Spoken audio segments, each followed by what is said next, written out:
Welcome back to my channel. For today's video, I wanted to talk about binary and non-binary. So as you guys know, I was born an intersex woman. I like know the quotation of transsexual due because of the traits that I have of being a hermaphrodite. But I was born a female, biologically female, binary female. However, I have a male genitalia, and that's just my scenario for my life. And being in that predicament, I'm viewpoint, like, you have to understand, like, being a woman, I already have the stigmas of being raped. And because I have the male genitalia, I even have some more chances of being raped because I have a male sex organ, you know? But I'm biologically a female, but due because of my male sex organ, I am more at risk of being exposed to being raped.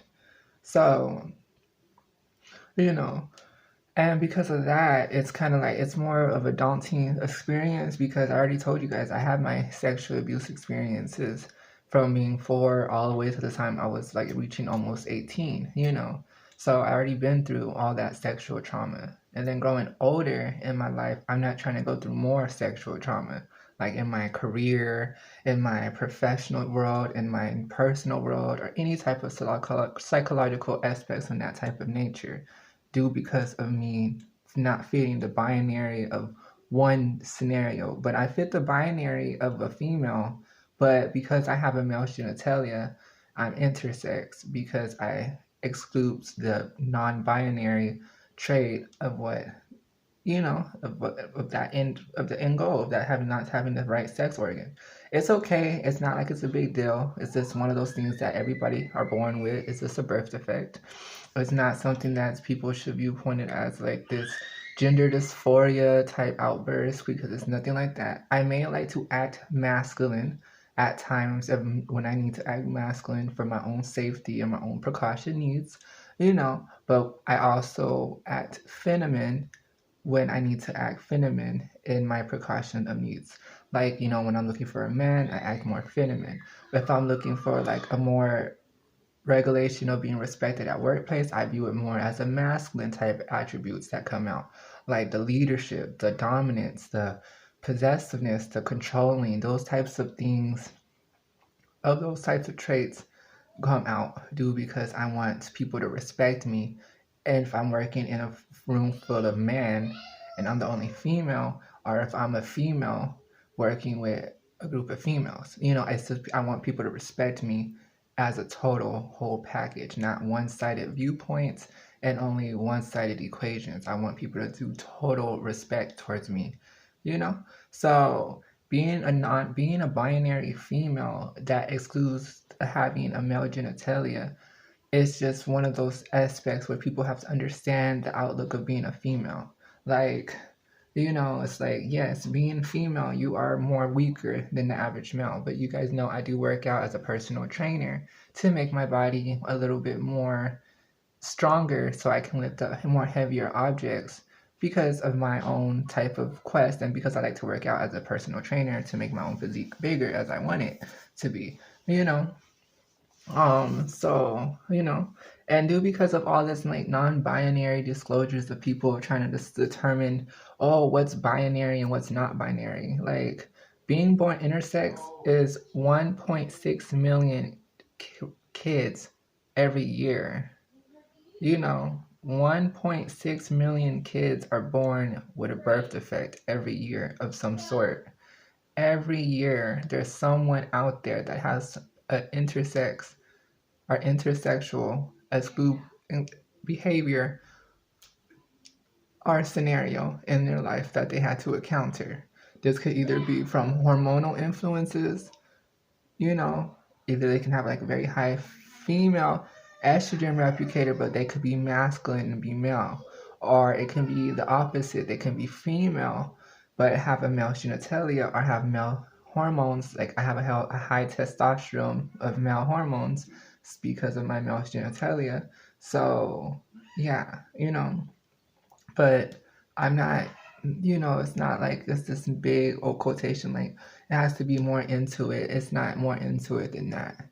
It's just I was born binary, a female, but I have a male's genitalia. And that's the scenario for my life. Okay? There's nothing more into it. It's not, oh, well, you can, if you just shave, because, like people, like if I shave my hair short, like, you know, all it is just I have short hair. There's nothing more into it. It's just I have short hair. But people will view you as more masculine because you have short hair. Because that's that long hair is feminine, short hair is masculine attributes that people always try to say, or they think what will make you more feminine in qualities if you're being more submissive. And because I'm already exposed to being raped in those circumstances, I don't exclude those types of scenarios for myself because I don't want those type of exposures to happen to me or vulnerabilities. Like, yes, I know if I'm just in a leadership role and nothing but men are surrounding me, that I will be the chance of likely of the person that they will have sex with if there was a chance of availability to have sex with me. You know. And as a female, that's not the best type of scenario you want to have for yourself because it's like it kind of crowds you in like a world of where you're kind of nervous and you're kind of scared. Like for instance, like I like to talk to my male doctors and female doctors of course too, but it's just whichever side and type of working role I do. I like to, of course, I have to work with both sides of viewpoints because of my scenario. Like for lawyers wise, I work with females just because I am biologically a female, and I explain to them my non-binary scenario.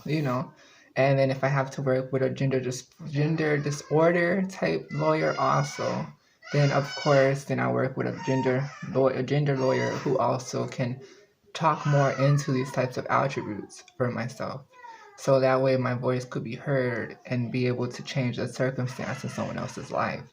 Because it's not right of a scenario only to be like, well, because I have a male genitalia, I'm more of the chances of the person that everybody should prey upon and go after me because that's not the best thing of thinking of like a solitude. It's not the best thinking regardless, but you got to understand of the term. It's not the best thinking in a world where if you're hanging around by nothing but men and you're the only female, that if there's a chance of availability, they should just have you because of your scenario. It's not like that. That's not a right thing of thinking. That's like the wrongest thinking of thinking. Because that's like trying to say, like, if you're a group crowded by nothing but male presence, then they should have their access to you, you know? And I'm not with like the like being like raped and scenario thing. Like I know how it feels to have been raped, okay? But I'm not saying it like in a negative type quotation. But because of that type of scenario in my life, I have to announce it like that. Like, no, I don't want access. I don't want a man to have access to me in those types of disclosures, types of things. Like, of course, I like to go to the bathroom where it's just me, because sometimes, females will even try to rape on females and stuff like that, and that happens too. And because of my circumstance in my life and because of my scenario in my life, I have to encounter more discrimination type based and more like her like personal judgment of choices, what people will viewpoint everything as, oh, this or oh that, type of scenarios, because I don't want to exhibit all of the feminine traits that most females will exhibit, like being super submissive. I'm not the submissive type. I'm a dominant female, meaning I am dominant. I like the respect. I like the dominancies of dominating anything and controlling the things that I do. I like the masculine attributes of being respected. But I also understand being a female that, yeah, I know how to disclose submissiveness when I need to disclose submissiveness. Only to circumstances where I have to show submissiveness to, like, for like my own scenarios in my life, basically. So, But I don't really understand why people will try to make it like it's a bigger deal, like it's a bigger issue, because it's not a bigger issue. It's like everybody has a brain, everybody has a working mind, and they know when they want to have sex with somebody, and they know when they're not interested in somebody. Everybody knows this. This is something you grow up with knowing, not, well, because you have this between your legs that you are wanting to have sex with people, because that's not the truth. That's not any type of the truth. Like, I know who I want to have sex with. I like men. I like men who are strong, physical, and mental men. Who are alphas and those types of dominant presence when I'm around them. Those are the type of men that I like. You know, not I don't like, don't get me wrong, like I'm not judging. Like, I like a man that also is a submissive too, that has his submissive abilities available to me also. I mean, he's emotional, he's caring, he's nurturing, he's providing, and everything in those types of levels too. I like a man like that also. But I just like a man to have the total balance of every attribute that I'm looking for. So that way I can feel like, oh, he meets like every need of, or if I need to protect them, I could protect them, or if he needs me, if he needs to protect me, he can protect me, or stuff like, and those types of natures. So I like those types of men. Is what I look for in the men that I get with.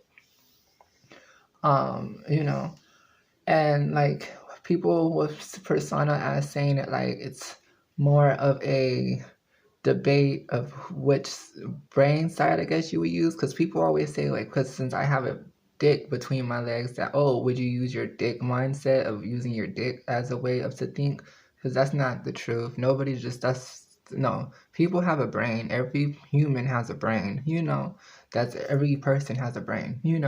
So if someone wants to have sex with somebody, then they're going to make the request to have sex with the person, not demand to have sex with that person, unless they're trying to fall into that woman's vulnerability statistics, because, oh, now she's vulnerable, so she has to engage in a sexual act with me because she's vulnerable. And because I'm female, that happens a lot of times working with men, that vulnerability gets out there. But as a dominant female, I know how to harness that ability and make it more controlling. Like, no, like, I'm demanding you respect me.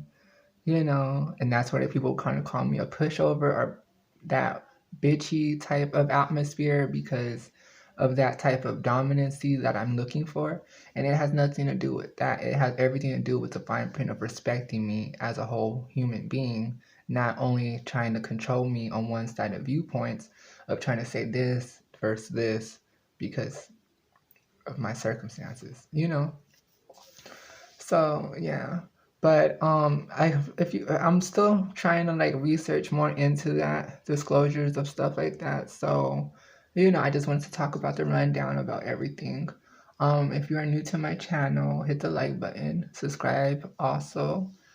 Um, if you found this video helpful, like this video. If you are new to the channel, subscribe, and I'll see you guys in the next video.